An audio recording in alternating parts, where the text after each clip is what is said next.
What I tell all young kids, the robotics kids that come in through the door, kids that are tinkers, that like to build things, like to take things apart, there's so many different job and career pathways within manufacturing. There's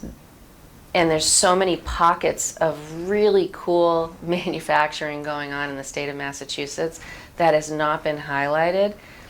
that I think that if we get the word out there that manufacturing is so cool and it affects your daily life on